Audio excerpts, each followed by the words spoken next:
My actions caused the death of my wife, unspeakable damage to 2 universes.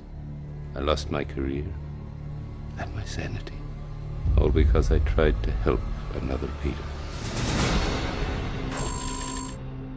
What we do with Walter sometimes is try to understand the intricacies of why he's like he is, but in fact, an unkind thing to say about Walter is he has a massive ego. The fact that he takes on this omnipotence to believe that he's responsible for everything, it's something we have to deal with in life. So how often do you hear people say, oh, it's all my fault, everything's my fault, taking it all? But there's a form of ego involved in that as well. And I don't mean that to be unkind to Walter, because I love him, but I think that's what he does. He can't accept that events would have taken place regardless of his existence or not.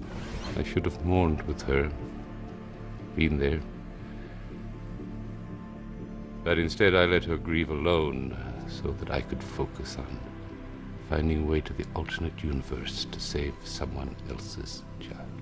And so the death of his wife, who knows what would have happened in a different set of circumstances? The fact that we know that Elizabeth committed suicide, that we know that she started drinking, we know these things from the hints we've been given, but she might have done that after the loss of her first child, a real child, Walter just laid it all on himself and basically drove himself insane doing it. As he's come out of it now, we're seeing this resurrection of the man in a sense, but he's still finding that everything that happens, he finds a way to blame himself for it.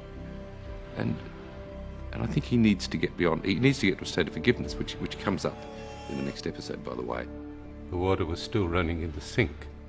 She must have come to her decision while she was washing the dishes. I know almost immediately, even before I found the body. The car's engine was still running. Mind you, I think his description of the loss of his wife is very touching, and perhaps because we've never heard it before, it's like, oh my God, is that what happened? No wonder he's wrecked. But he needs to get over it. And I think what we'll see is that redemption happening during the rest of the season. I will do everything in my power to help you get home. But you must go back to the other side and tell them that I am not their enemy.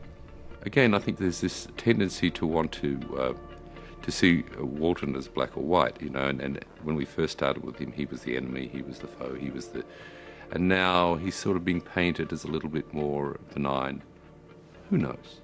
Who knows who tells the truth ever, or what drives us to say what we say? I'm not convinced, or I'm not prepared to commit, that Walton has become this soft, benign leader. He's a powerful man with an agenda. So whether, and I'm not saying he is, but whether he's actually constructing things to suit his own purposes, go and tell them I'm a good bloke. Why don't you go and tell them that? Peter is so desperate, he says, yes, yes, yes, because you take me home. I'm not saying that is the case, but I think with these characters is to look below the surface sometimes.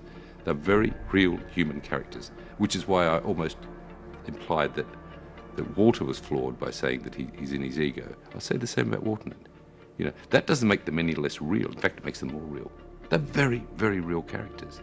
And the reason I enjoy bringing these characters to life is because they are full of all these human foibles.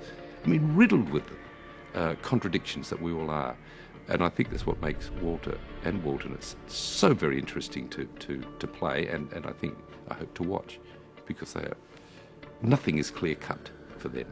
Who knows what motivates us to do things, and that gives me a journey to play as an actor.